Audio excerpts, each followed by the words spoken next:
Hi, welcome out to the channel. Today we're going to talk about the social dilemma, right? Deception sprinkled with a little bit of half-truths. And I'm going to call it #half-truths. Hi, my name's Kim. I'm a licensed and nationally certified Chinese medical provider and a Taoist practitioner. And I want to welcome you back out to the channel today because we are going to talk about #half-truths. Hey, have you been having some issues trying to navigate all the weird health symptoms that are going on right now and need some help and some guidance on how to better manage it for yourself and for the ones you love? Then I've got a solution for you. Check out the members only area where you can find training and suggestions on things that you can do to help improve your health and the health of the ones you love. You can find the link at the end of this video or in the video description below. I've been back in clinic going on 3 months now, and since I've been back, it has just been weird. There has just been weird health symptoms all over the place. So, that's something I've been talking about. And one of the things that's been really bizarre is that crazy bronchitis thing, right? And, that thing's sending people to the hospital with sepsis. So, I was really excited to see this weekend, Memorial Day weekend. Did you see all the media, the CDC, everybody was coming out and helping us identify who the villain was? And that is this human metapneumonia which, let's be real, it's not a virus that I had heard about previously. So let's go see what this one's about.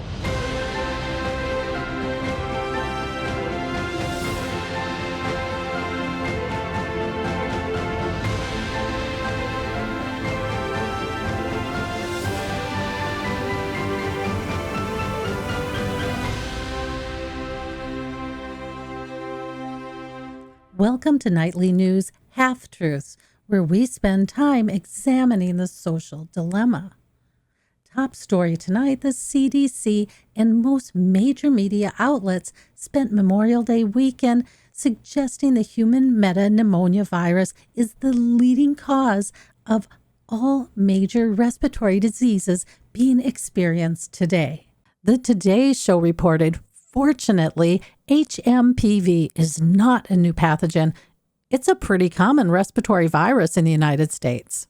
USA Today reports people with hMPV typically experience mild symptoms similar to a cold, according to the American Lung Association.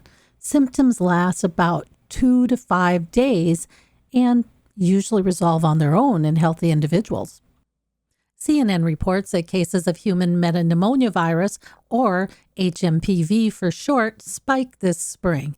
It filled hospital intensive care units with the young and seniors who are the most vulnerable to this infection. And at its peak in mid-March, nearly 11% of tested specimens were positive for hMPV, a number that's about 36% higher than average pre-pandemic seasonal peak of 7%. Information from the CDC indicates that currently there is no specific antiviral therapy to treat hMPV and no vaccine to prevent it. Medical care is supportive.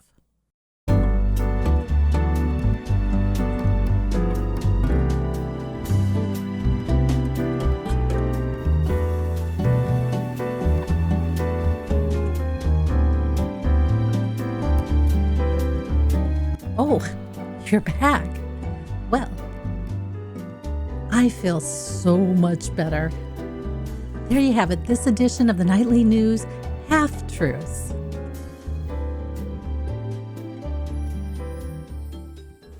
Maybe it's time for the rest of the story.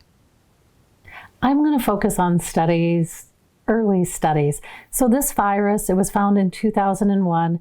So between 2001 and 2013, we should be able to get a good feel of, what this virus was about. And why I'm focusing on those studies is because The social dilemma really starts to ramp up after 2013.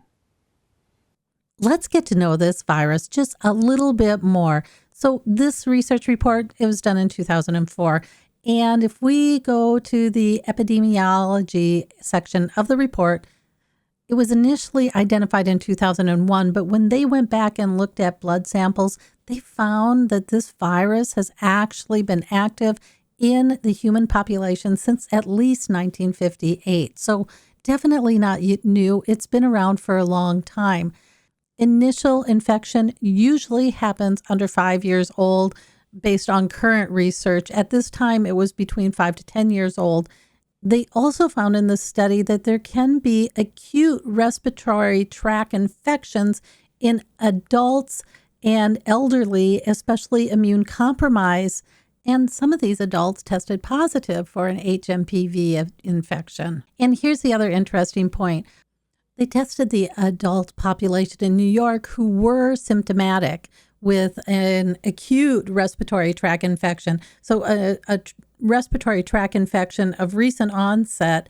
And they found that 4.5% of those with a respiratory tract infection tested positive for hMPV. But you know what they did too? They tested adults who were asymptomatic, and they found that 4.1% of those adults tested positive for hMPV. And so that led this research group from Oxford to say, hey, it's not conclusive that hMPV causes severe respiratory distress in adults, or even that it has a input into the respiratory tract infection. Now, there was another study done a little bit later that they tested those adults who had flu-like illnesses and colds. And this was adults who didn't have underlying conditions like diabetes, cardiac symptoms.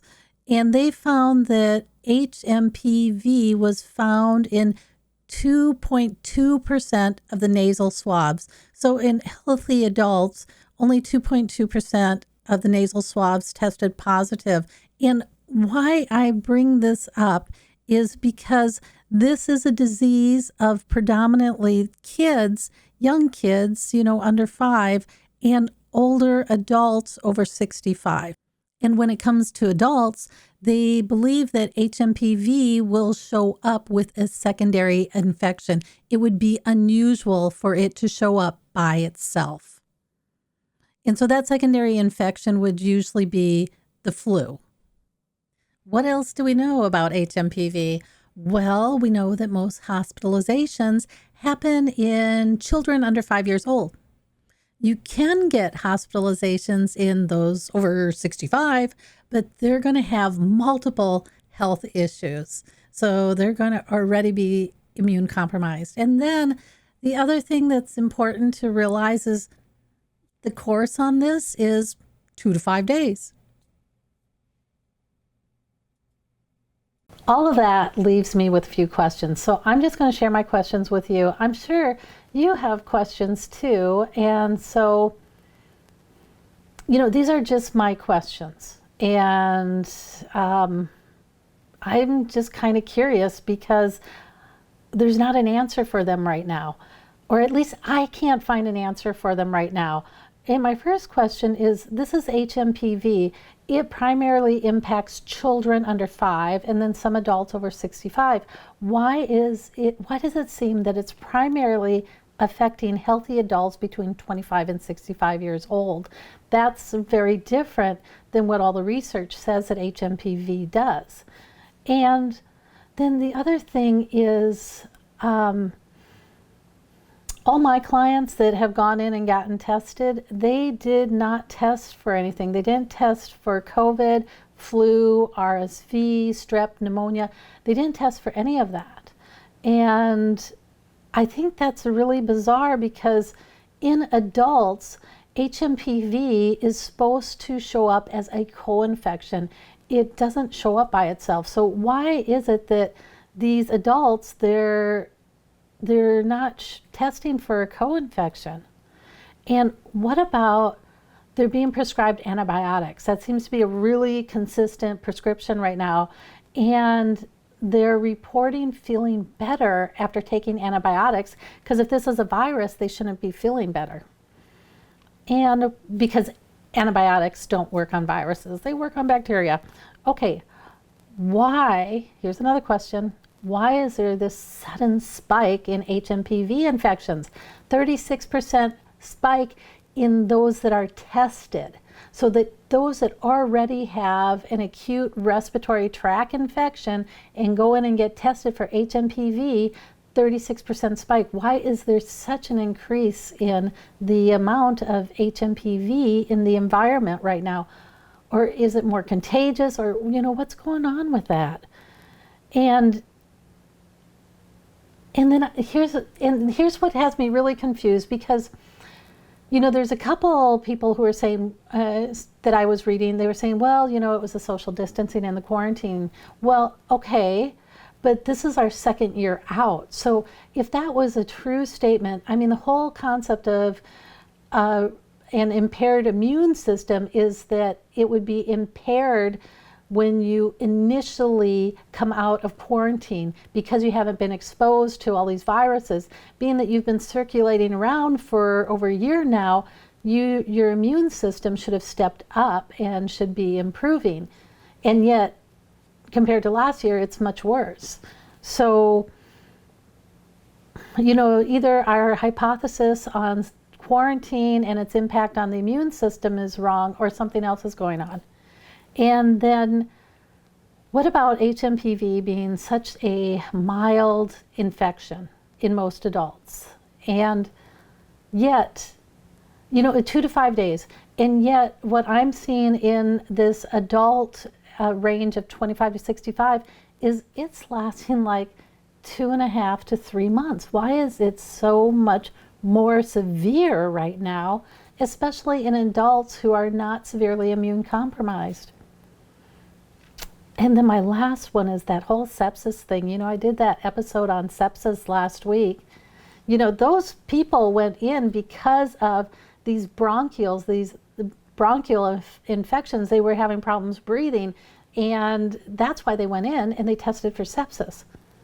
I've not found any research on hMPV and sepsis. So what is going on there? Why, if this is what's causing all that acute respiratory tract infection, why is it causing sepsis?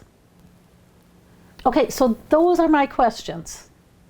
And, love to hear your feedback, hear if you have any other questions, because I just don't know, this whole thing left me with a lot more questions than it did answers. Okay, you guys, until next time, I'll catch you on the other side.